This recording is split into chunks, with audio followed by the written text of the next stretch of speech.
തിരുമുല്ലവായിൽ ശിവൻ കോവിൽ, ശിവൻ അമ്പലം, ശിവൻ്റെ ക്ഷേത്രമാണ്. ചെന്നൈയാണത്. അപ്പോൾ ഈ ക്ഷേത്രത്തിൽ വന്നിട്ടപ്പോൾ ഉള്ളിൽ ഒന്ന് ദർശനം കാണാൻ ഉള്ളിൽ പോവാം. അമ്പലം ഫുൾ കല്ലിൽ സെറ്റ് ചെയ്ത അമ്പലമാണ്. കൽവെട്ട് ഫുള്ളായിട്ട്.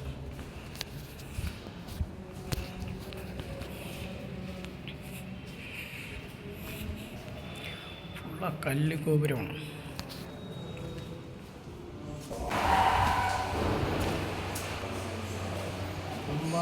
ഗോപുരമാണ്. കൽവെട്ട് കല്ലായിട്ടുള്ള അമ്പലമാണ് ഫുള്ള.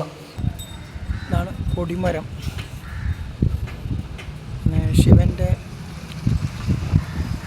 ഗോപുരം, അമ്പാൾ ഗോപുരം, ശിവൻ്റെ രാജഗോപുരം. നല്ല ഗ്രാൻഡായിട്ടുള്ള അമ്പലം. ഒരു പഴമയായിട്ടുള്ളവർ എത്ര വർഷം എനിക്കറിയില്ല. സൂപ്പറായിട്ടാണ്.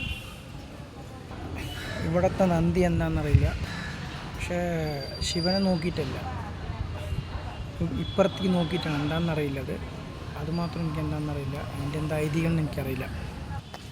അമ്പലത്തിൻ്റെ ഓപ്പോസിറ്റ് നല്ലൊരു കുളം.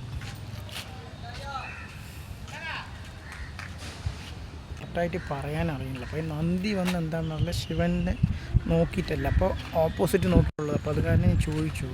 അപ്പോൾ അവിടെയുള്ള ആൾക്കാർക്ക് അറിയില്ല, പൂട്ടുന്ന സമയമായ കാരണം അറിയില്ല. ഉള്ളിലാണ് കൽവെട്ട് എന്തോ ഉണ്ട് പറഞ്ഞു. അപ്പോൾ കൽവെട്ട് കാണാൻ പറ്റിയില്ല. അപ്പോൾ അത് കാരണമാണ് ഞാൻ എന്തൊക്കെ എല്ലാ അമ്പലത്തിലും ശിവനെ നോക്കിയിട്ടാണ് നന്ദിയുള്ളൂ. പക്ഷെ ഇവിടെ വന്ന് ശിവനെ നോക്കാതെ വേറെ ഓപ്പോസിറ്റ് നോക്കിയിട്ട് നിൽക്കണം. അപ്പോൾ ഓപ്പോസിറ്റാണത്. കുളത്തിൻ്റെ അവിടെ നോക്കിയിട്ടാണ്